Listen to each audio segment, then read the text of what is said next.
today's Talk About It Tuesday question is, what are your thoughts on the Silicon Valley Bank failure?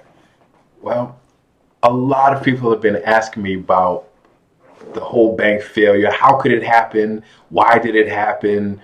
Are other banks in jeopardy? Is it going to be a repeat of 2008?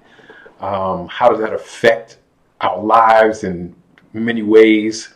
So let's just talk about that. Let's just talk about, in order to understand it, I think you have to understand how banks work first, and then you'll see the way this thing unfolded, and then we'll talk about the ramifications. So most people don't realize how banks work. So most people know you put your money in the bank and you get a small amount of interest, or you put money in the bank to do your transactions if it's a checking account, and maybe you don't get any interest. Maybe you pay them to do transactions on a checking account. But they don't understand how banks work and how banks make money. So you deposit your money and they pay you. So how do they make money? Well, they take your deposits and they actually invest your deposits into debt.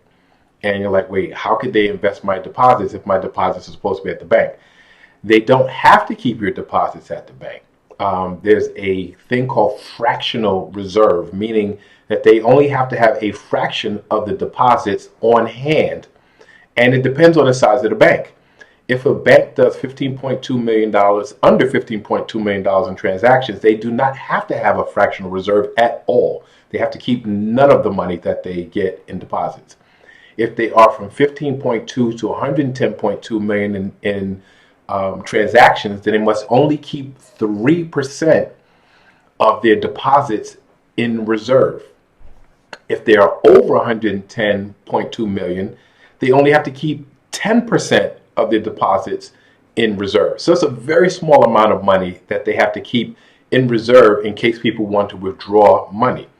And they don't keep that money, most of that they don't keep at the bank. They only keep what they need for the daily transactions, usually in the bank vault. So you'll see between 50 and some of the larger banks up to 200,000 in the vault.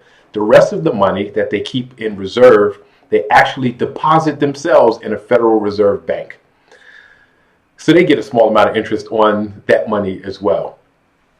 The rest of the money, like I said, they invest. So what are they invested in? They have risky debts, which are mortgages, car loans, personal loans, credit cards, and business loans, and then a little bit of less risky U.S. Treasuries, mortgage-backed securities, and things of that nature.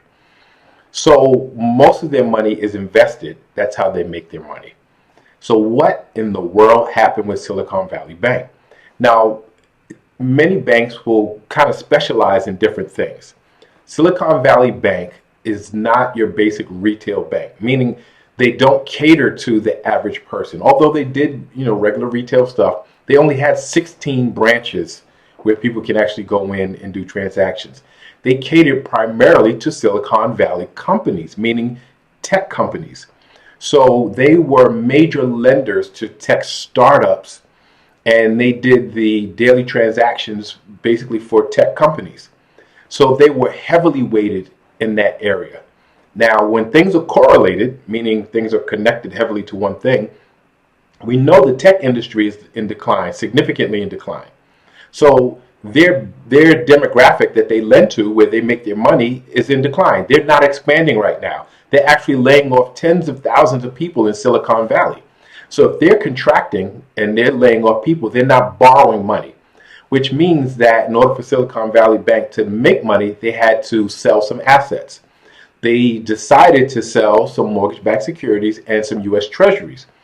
Because interest rates are going up, they actually ended up having to sell what they bought at a discount because nobody wants to buy their securities that have a maturity rate at a lower interest rate when they can buy them today at a higher interest rate. I know it sounds complicated, but basically they lost $1.9 billion on the sale of these assets. So they made an announcement on March 8th that they were going to raise, I think, $2.25 billion through stocks.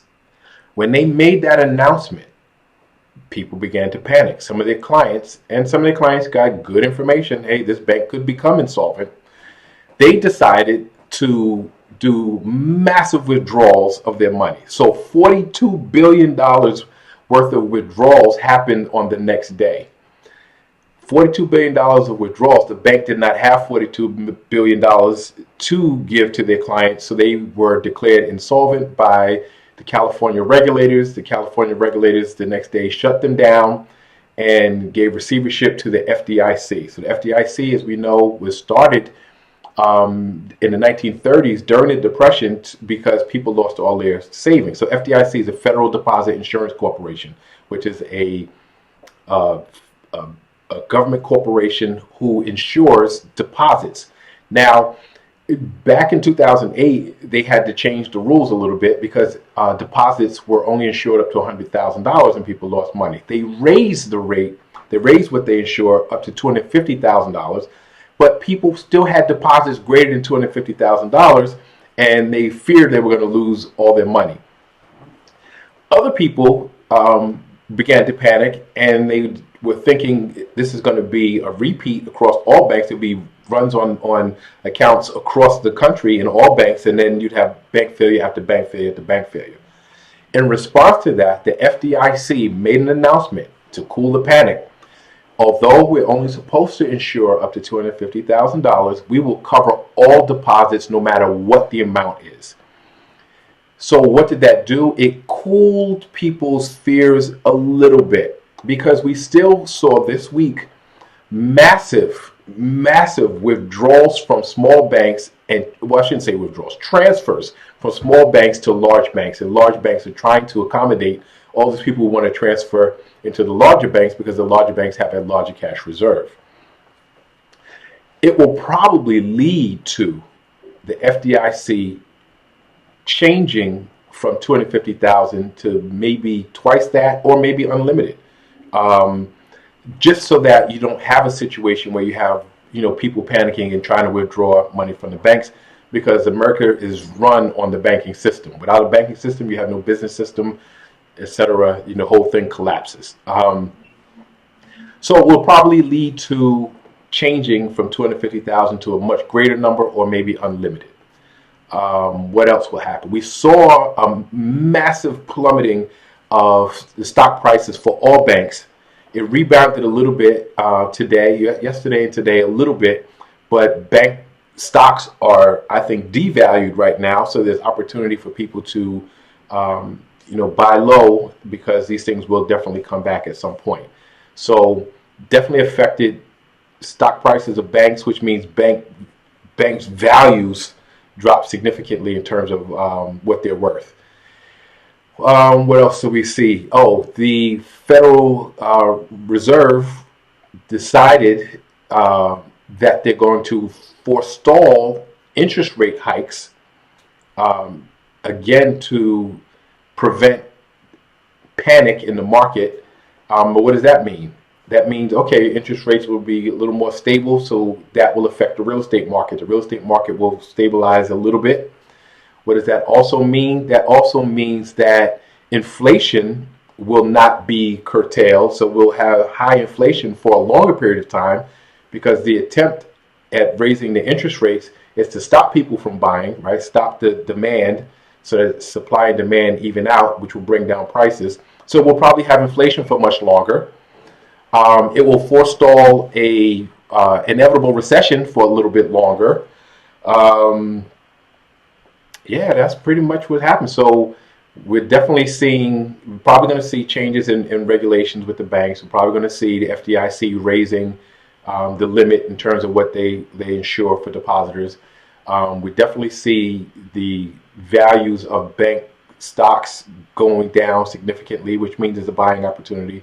We definitely see the forestalling of interest rates. And again, the inevitability of a recession has been slowed down dramatically as a result. So I don't think we should panic. Will there be other banks to follow? We already saw one. We'll probably see a few more of the smaller banks, but that usually happens. Anytime there's an economic crisis, the ones that are fragile, the ones that are not well diversified, they usually fail. Right? The ones who don't have a large cash reserve usually fail, and that's no big deal. Banks fail all the time. So for you, I would say keep your money in the larger banks.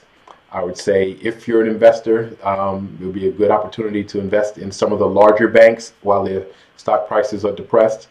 Um, I think it's a good opportunity if you were thinking about buying a house, not to wait any longer, because eventually the interest rates will have to go up to stall inflation.